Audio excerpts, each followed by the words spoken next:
Hello and welcome to the LLG Grapevine podcast. You're listening to Helen McGrath, Head of Public Affairs, and Dennis Hall, LLG Bulletin Editor. Hi everyone.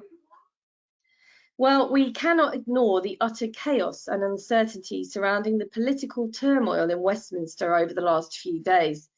As the country is trying to keep up with it all, we too must try and come to terms with the implications for local government, as Levelling Up Minister Michael Gove is sacked and Neil O'Brien MP, the architect of the Levelling Up agenda, resigns, together with the Minister for Local Government and Equalities, Kemi Badenoch. Meanwhile, our focus has to remain upon what our current understanding is of what the government is planning as part of its legislative programme. Although, as reported in the press, one can't hope but to get optimistic that the more contentious bills might be dropped as a result. The Bill of Rights bill, for one.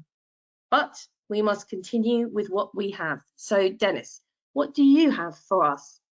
Well, yes, and it's back to the Ukraine situation. Those Russian contracts and the problem of non-commercial considerations.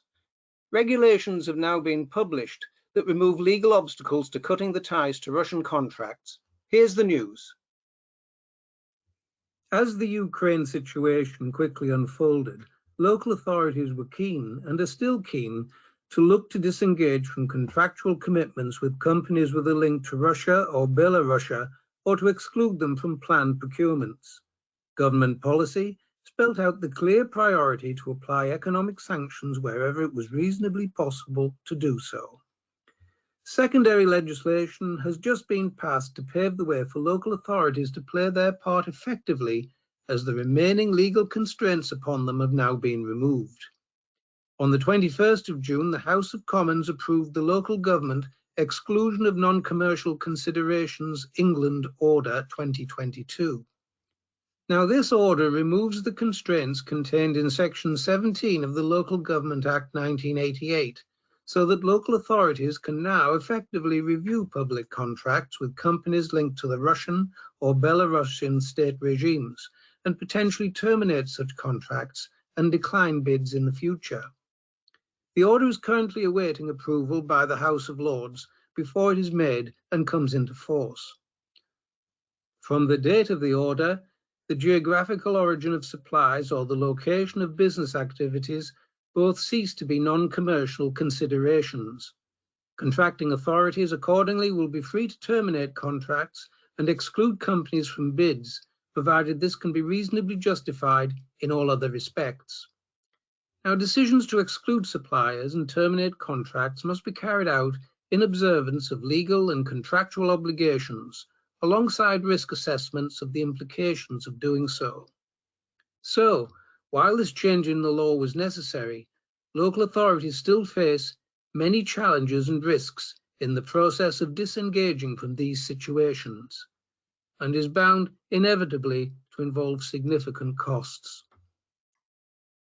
The Department for Education last Wednesday launched a review to examine how it works with academy trusts to help make sure the children in schools within trusts get the right support to fulfil their potential.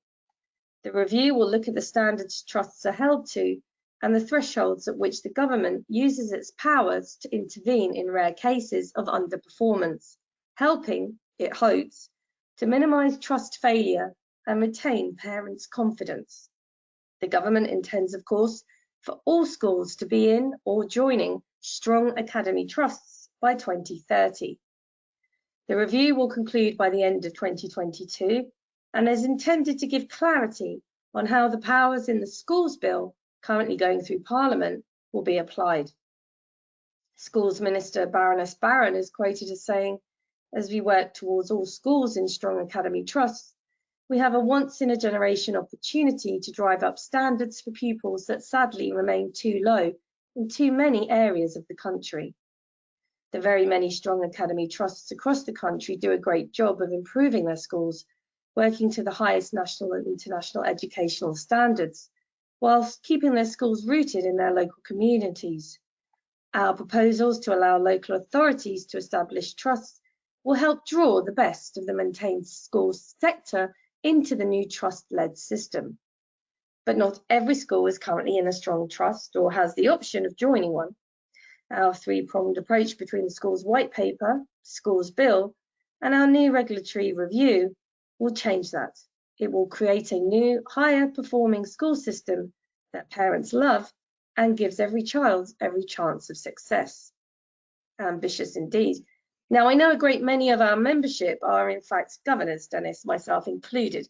We've previously run a webinar on the schools bill, but if members would like some focused training on this from an LEA perspective, please do let us know. So Dennis, I hear that the government has announced plans for a new post-Brexit data protection framework. What have you got on this? Yes, indeed, Helen. Government has set out its post-Brexit GDPR approach. Let's look at some of the detail. Last week, the government signalled its plans to reform the UK data protection regime by publishing its response to the consultation launched in September last year. In Data: A New Direction, the government said it intended to create an ambitious, pro-growth and innovation-friendly data protection regime that underpins the trustworthy use of data. Time will tell, of course, whether the proposed changes set out in the response will achieve these aims. The main proposed change will be to the UK GDPR's accountability framework. This proposal would require an organisation to develop and implement a risk-based privacy management programme that reflects the volume and sensitivity of the personal information it handles and the types of data processing it carries out. A privacy management programme would include the appropriate personal information policies and processes for the protection of personal information. To support the implementation of the new accountability framework, the government intends to remove a number of current requirements. The need to designate a data protection officer is removed. This will be replaced by the need to appoint a suitable individual to oversee the organisation's data protection compliance. Data protection impact assessments will not be required.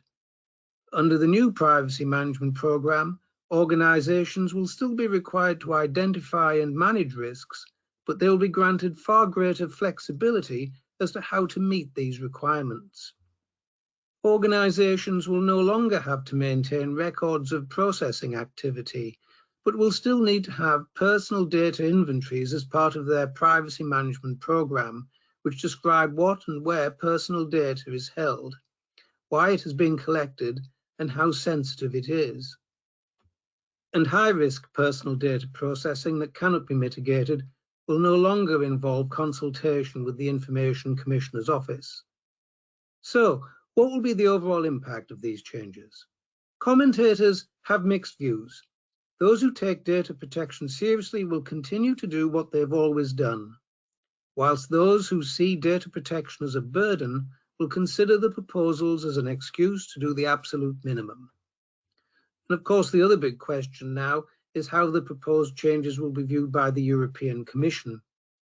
Will it be prompted to review the UK's current adequacy status, allowing free transfer of personal data between the UK and the EU? LLG will keep you posted on this aspect.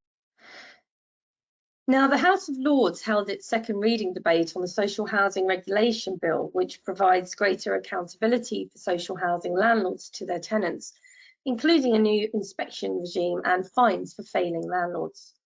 Baroness Wilcox of Newport welcomed the aims of the bill, but called for the standards social housing tenants can expect to be enhanced, citing the Decent Home Standard as a model. Quoting Councillor David Renard, who's the chair of the LGA's Economy, Environment, Housing and Transport Board, she noted that social housing supply must complement measures to improve existing homes, and also called for the regulator for social housing to retain proceeds of fines levied on landlords to fund its work. On the fine regime, Lord Bishop of Chelmsford raised his concerns about the need for this to work effectively and not take away resources from housing associations needed to provide services, improvements, tenancy and neighbourhood support. A number of peers called for clarifications in the bill, including ensuring that the roles of the regulator for social housing and the housing ombudsman needed to be made distinct for tenants, and that the rights and responsibilities with regard to shared ownership properties, in particular for safety checks and cost for repairs, must be made clear. Baroness Thornhill urged the government to work proactively with the National Housing Federation and the LGA to ensure that the new inspection regime is tooled up, with enough inspectors trained and priorities set on which landlords are facing the most severe challenges. The bill will now move to committee stage with a date to be announced. Now, Dennis, I see that the new Information Commissioner has announced a new approach to data breaches in the public sector. What's the latest on this? Yes, John Edwards is the new Information Commissioner, and fewer fines are expected under the new enforcement policy that he's just announced. Here's the detail. The UK Information Commissioner has announced that fines for public authorities will be issued in only the most egregious cases as part of a 2-year trial experimenting with a different approach to punishing public authorities for data breaches. In an open letter, the UK Commissioner, John Edwards, said that he is not convinced that large fines on their own are as effective a deterrent within the public sector, as they do not impact upon shareholders or individual directors in the same way as they do in the private sector. Mr. Edwards said that the new approach would see greater use of his discretion to reduce the impact of fines on the public sector. In practice, this will mean an increase in public reprimands and the use of wider powers, including enforcement notices, with fines only issued in the most egregious cases. When a fine is considered, the decision notice will give an indication of the amount of the fine that the case would have attracted. This will provide information to the wider economy about the levels of penalty others can expect from similar conduct. Mr. Edwards said that the primary focus of the ICO will be on raising data protection standards across the board and preventing harms from occurring in the first place. More initiatives will be set out in the coming weeks as part of a new 3-year strategic vision. This will include taking a more proactive and targeted approach with public authorities to ensure that they're looking after people's information while supporting their communities. Liverpool City Council is the latest council to refer itself for a data breach. Last week, it was in the news that Liverpool had referred itself to the data watchdog over a potential breach which saw thousands of letters sent with incorrect details. The authority apologised after 10,000 letters about how to claim energy rebates were sent out with the wrong names on them. The new enforcement policy is a sensible and welcome change that should apply in situations just like this. So taking a glimpse into the future now, the report Signals of the Future Horizon Scanning for Local Government was published last week. Ipsos Trends and Foresight was commissioned by the Local Government Association to conduct a horizon scan and driver analysis of key issues in UK society to provide insights into what the leading drivers of change are in the country today and how these might play out for local authorities over the coming 5 years.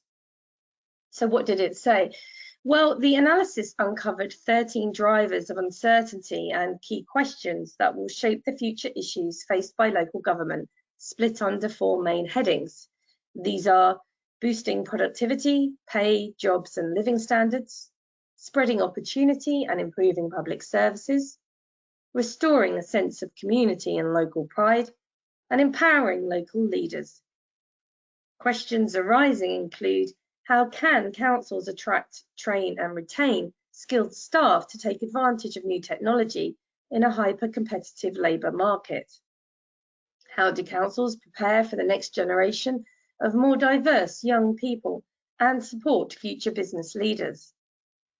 How can councils bridge the narrowing yet deepening digital and physical divide? How can councils tackle the challenge of further ageing, especially for urban areas used to younger populations? What role could local councils play in the green energy transition as the footprint of renewable power generation and storage expands? How will councils navigate emerging tensions between central government's priorities for levelling up and what the public want? And what new restrictions might councils face around issues such as nutrient neutrality, biodiversity net gain, and drones legislation. It's a thought-provoking document and definitely worth a read for future leaders. And on that note, that's it for another edition of the podcast. You can read more on the items discussed today and many more besides by going to bulletin number 25, available on the LLG website now. So it's goodbye from me. And from me too.